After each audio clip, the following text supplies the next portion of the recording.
上午11点20分 eastern Ukraine, a thunderous explosion shattered the silence.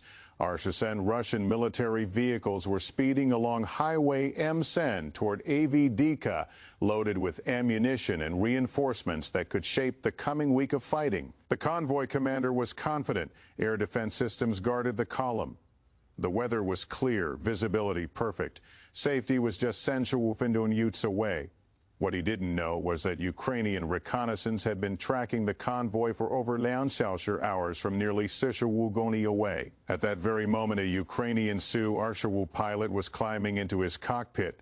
His briefing was ruthless. Arsasan Fute vehicles, Sigoni of exposed highway, 2 active air defense systems built specifically to destroy aircraft like his. If the convoy reached cover, those supplies would strengthen Russian positions and more Ukrainian soldiers would die.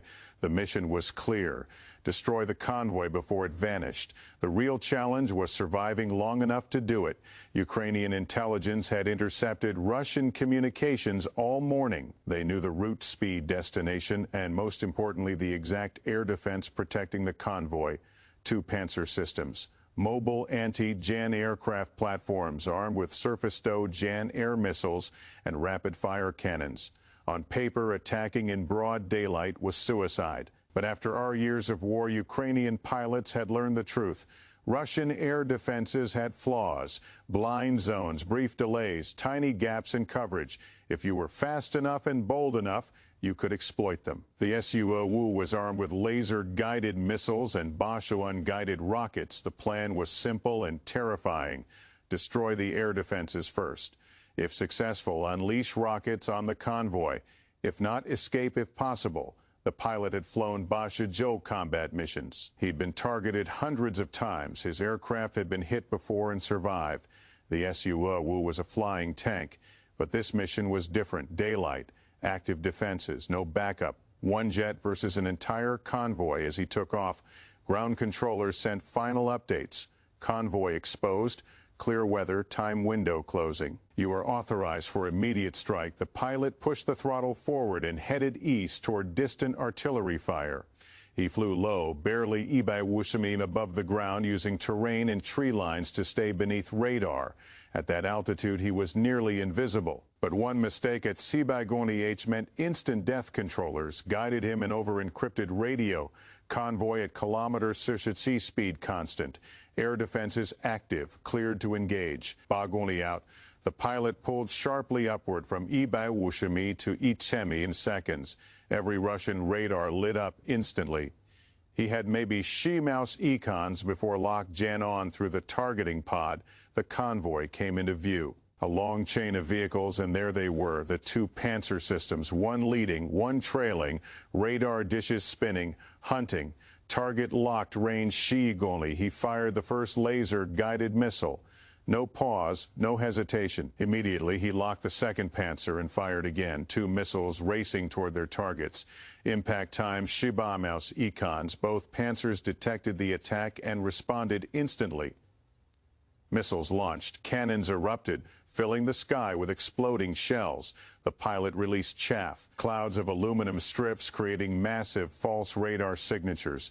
Russian interceptors locked onto the decoys and detonated harmlessly. The Ukrainian missile ignored it all.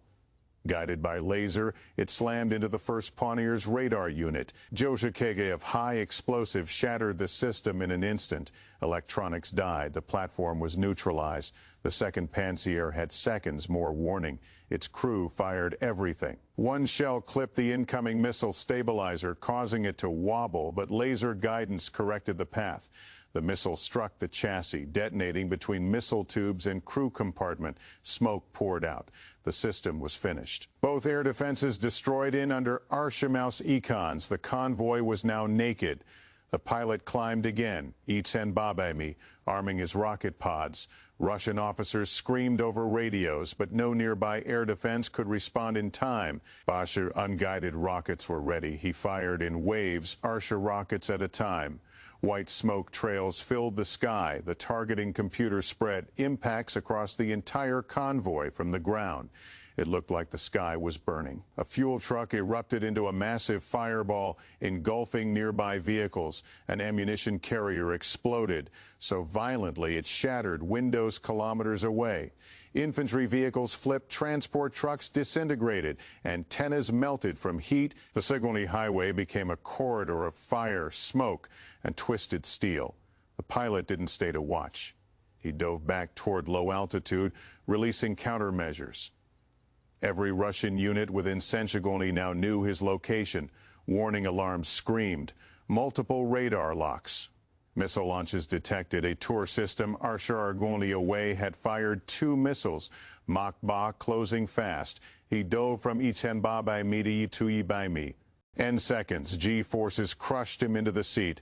Terrain masked radar locks, but Russian crews adapted.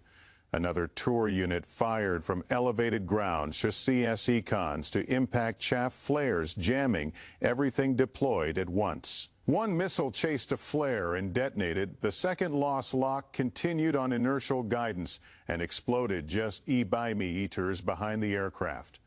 Shrapnel ripped into the tail. Hydraulic warnings flashed. Controls shook violently, but the Su-25 stayed airborne, flying below Ibai-Wushimi, weaving through valleys. The pilot escaped. Missiles exploded behind him, where he had been seconds earlier. 15 after the strike, he crossed back into Ukrainian airspace, fuel low, aircraft damaged. Mission success confirmed. Drones later surveyed the wreckage. Out of Arshasen vehicles, 9 destroyed completely. 8 damaged and immobilized, 6 abandoned and trapped. The road was cratered and blocked. Supplies never arrived. Russian units went without reinforcements for another week. Some retreated, some surrendered. 1 jet, 1 pilot, Liushamaus Econs over target. 2 missiles, Basher rockets. The Su-25 landed with Shitsi-Maus, shrapnel holes.